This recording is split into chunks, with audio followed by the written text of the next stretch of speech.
Então, meus amigos, nós estamos aí numa sequência de mensagens, né? Hoje é a mensagem número 4, que fecha essa sequência de mensagens que nós estamos compartilhando.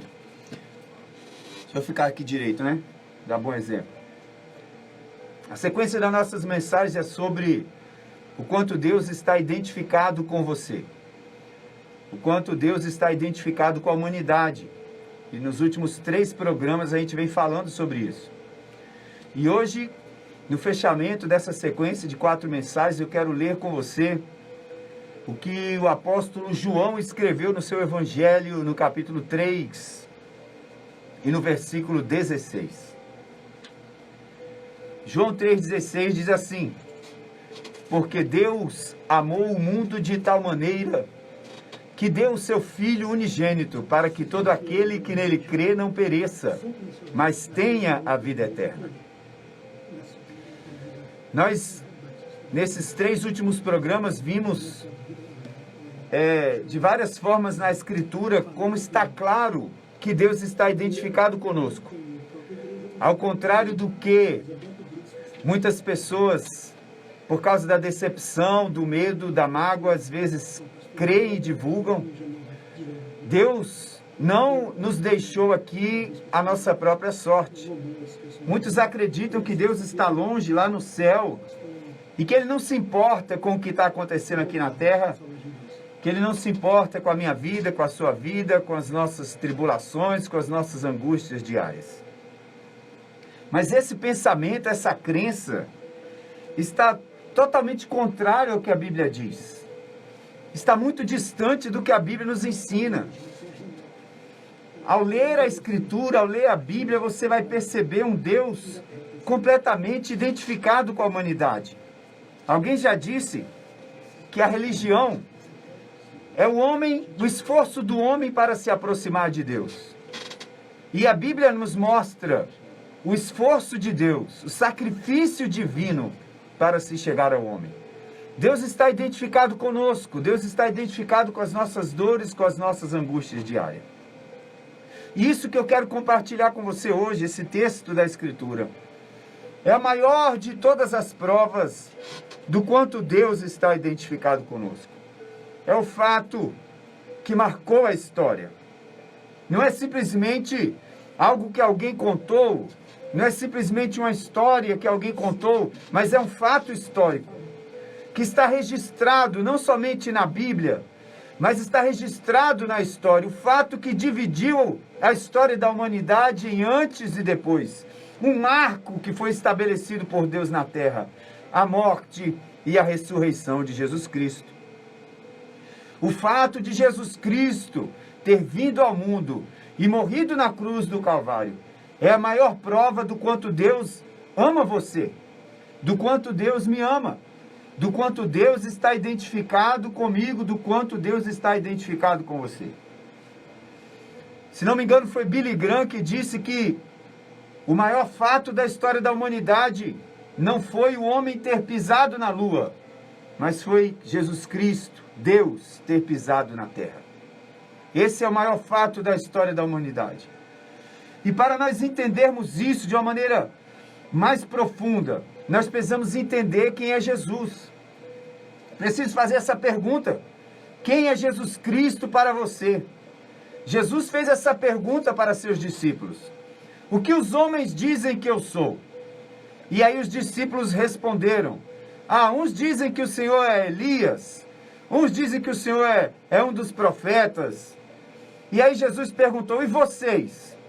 O que vocês dizem que eu sou? Jesus perguntou para os seus discípulos. E a Bíblia diz que o apóstolo Pedro respondeu: tu és o Cristo, o Filho do Deus vivo. E quando o apóstolo Pedro deu essa resposta, Jesus lhe disse: bem-aventurado és tu, Simão Barjonas, porque não foi a carne nem o sangue quem te revelou isso, mas o meu Pai que está no céu. Então Jesus Cristo atestou a resposta de Pedro de que ele era o Cristo, o Filho do Deus vivo.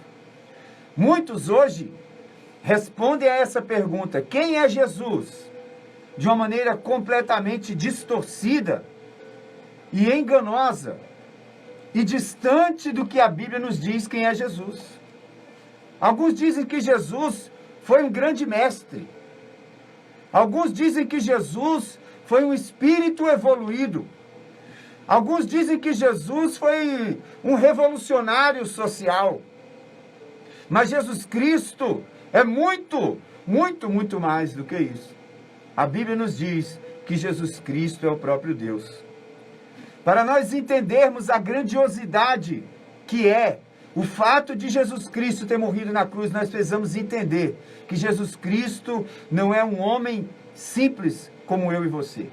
Jesus Cristo não é um simples comedor de feijão, como qualquer outro homem que pisou na face da terra. Nós precisamos entender que Jesus Cristo não passou a existir quando ele foi gerado no ventre de Maria. Jesus Cristo foi gerado pelo Espírito Santo no ventre de Maria, mas ele já existia antes de todas as coisas. Numa conversa uma vez com os fariseus, Jesus Cristo declarou acerca de si mesmo: antes que Abraão existisse, eu sou. Se você abrir a sua Bíblia no Evangelho de João, no capítulo 17, quando Jesus está orando, perto da sua crucificação, Jesus Cristo ora assim ao Pai: Pai, torna a dar-me a glória que eu tinha contigo antes da fundação do mundo. Antes da fundação do mundo. O Evangelho de João começa com as seguintes palavras: no princípio era o Verbo, e o Verbo estava com Deus, e o Verbo era Deus. Sem ele, nada do que foi feito se fez, todas as coisas foram feitas por ele. E lá no versículo 14 do capítulo 1 diz assim: e o Verbo se fez carne e habitou entre nós. Então Jesus Cristo é a encarnação de Deus. É Deus em carne aqui na terra. A Bíblia afirma que Jesus Cristo é a imagem do Deus invisível, a exata expressão de Deus Pai. Jesus disse para um dos seus discípulos, Jesus disse para Filipe: Filipe, quem me vê a mim, vê o Pai. Então Jesus Cristo não era um homem comum. Jesus Cristo era Deus encarnado. Então Deus se fez homem. Se você tiver a curiosidade de abrir a sua Bíblia na carta do apóstolo Paulo aos Filipenses, no capítulo 2, a partir do versículo 5, o apóstolo Paulo vai escrevendo: tende em vós o mesmo sentimento que houve em Cristo Jesus, que sendo Deus, não teve por usurpação o ser igual a Deus, mas aniquilou-se a si mesmo, e esvaziou-se, tomando forma de homem. E na forma de homem ele humilhou a si mesmo, e foi servo até a morte, e morte de cruz. Então Deus desceu à terra. Deus desceu à terra, e Deus experimentou dependência. Deus experimentou cansaço. Deus experimentou fome. Deus experimentou tristeza. Deus experimentou traição. Jesus teve pai, teve mãe, teve irmãos. Certamente Jesus experimentou conflitos familiares. Jesus foi para a escola, teve que estudar. Talvez você esteja preocupado com a sua escola, com a sua faculdade, com as suas notas. Jesus passou por isso. Jesus foi humilhado, foi maltratado, foi abandonado, foi traído, foi torturado e foi morto na cruz do Calvário. Deus veio experimentar tudo o que eu sinto, tudo o que você sente. O escritor aos Hebreus, na palavra do Senhor, diz que nós não temos um sumo sacerdote que não possa se compadecer de nós nas nossas tribulações. Mas Jesus Cristo experimentou. Ora, eu quero que você entenda, eu quero que você creia no que a Bíblia diz. A despeito do que você tenha ouvido, a despeito de qualquer outra crença que tenha vindo sobre você, que você creia no que a Bíblia diz, e a Bíblia diz que Jesus entende o que você está passando. que não importa o que você está sofrendo, Jesus sofreu. Jesus passou, Jesus te entende. Ele não está longe de você. Ele não é um Deus alheio. O nosso Deus não é um Deus que está longe. O nosso Deus não é Zeus no Olimpo. O nosso Deus não é um Deus que está lá no céu e nos abandonou, mas Ele é um Deus que está identificado comigo e com você, de tal forma que Ele se tornou homem e veio andar aqui na terra. Eu sei que você já deve ter ouvido alguém se queixar da vida e dizer, se Deus existe, por que que acontece isso? Por que que acontece aquilo? Aonde estava Deus quando aconteceu tal coisa? Aonde estava Deus quando aconteceu tal tragédia? Aonde estava Deus quando a minha família teve que experimentar isso, aquilo, outro? Aonde Deus estava quando eu experimentei o abandono? Aonde Deus estava quando eu experimentei o abuso? Deus estava e ainda está com você. Ele sofre com você e comigo tudo o que sofremos. Ele está ao nosso lado, Ele está identificado conosco. O nosso Deus está tão identificado conosco, Ele está tão identificado com a humanidade, que Ele encarnou, que Ele andou como um homem sobre a face dessa terra, para viver o que nós vivemos, para experimentar o que nós experimentamos e para provar para nós o seu infinito amor. E Ele disse assim, no mundo tereis aflições, mas tende bom ânimo, eu venci o mundo. O que Jesus está dizendo é que se Ele veio e se tornou como homem e venceu o mundo, você também pode vencer se espelhar em Jesus de Nazaré. A sua tribulação, a sua angústia, a sua tristeza não podem te destruir se você se abrigar em Cristo Jesus. Ele disse, tende bom ânimo, eu venci o mundo. E Ele nos faz mais do que vencedores. Alinhe o seu coração hoje, alinhe o seu pensamento hoje ao que a Bíblia diz. Isso é fé. Fé não é um sentimento bonito e alheio. Fé é crer na palavra de Deus e agir em conformidade com essa palavra, ainda que as circunstâncias digam que não, ainda que as circunstâncias digam que é difícil, ainda que os meus sentimentos digam para mim que eu estou abandonado, que eu estou esquecido, eu pela fé vou agir como quem está amparado e acolhido por Deus, porque é isso que a Bíblia diz, que Deus nunca me deixaria, que Ele jamais me abandonaria. A Bíblia diz que Deus me ama tanto, a Bíblia diz que Deus te ama tanto, que Ele veio em carne a esse mundo para sangrar por mim e por você.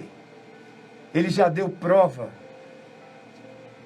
mais do que suficiente do seu amor. Prova maior do que o seu amor Ele já deu na cruz do Calvário. Existe uma música muito conhecida que fala isso. Olhe para a cruz, essa é a minha grande prova. Ninguém te ama como eu. Você não está esquecido, você não está abandonado. Seu Deus não está longe de você, mas Ele te ama tanto que Ele deu a vida na cruz do Calvário por você. Não se engane, não se deixe enganar por qualquer palavra que diga que você está esquecido por Deus, ou que Deus esqueceu a humanidade, ou que Deus tenha entregado a humanidade para a destruição. Isso não é verdade. Deus me ama, Deus te ama, Deus ama a humanidade e Ele nos quer salvar.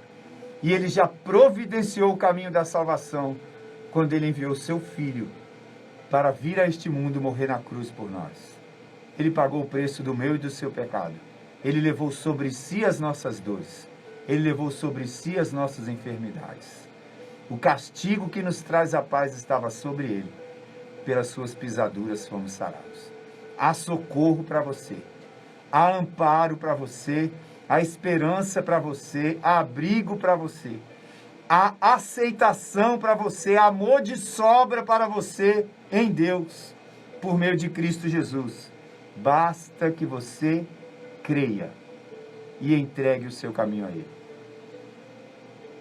Eu quero encerrar essa palavra de hoje, essa sequência de palavras com essa mensagem para o seu coração. Não deixe ninguém te enganar, não deixe que nenhuma crença se sobreponha ao que a Bíblia diz, ao que Deus já fez por você. Ele te ama. Ele sangrou naquela cruz por te amar. E a Bíblia diz assim: aquele que nem ao seu próprio filho poupou, como não nos daria juntamente com ele todas as coisas? Recorra a Deus. Qual é a sua necessidade? Do que você precisa? Você está doente? Você está cansado? Você está desesperado? Você se sente só? Você se sente abandonado? Peça socorro a esse Deus. Ele ouve a sua oração. Ele está vendo você e Ele está passando junto com você. Ele sente com você a sua dor. Ele está identificado com você e há socorro para você. A Bíblia diz que Deus é socorro bem presente na angústia. Volte o seu coração para Ele hoje. Volte a sua necessidade para Ele hoje. E você vai ser socorrido e amparado. Deus se importa com você.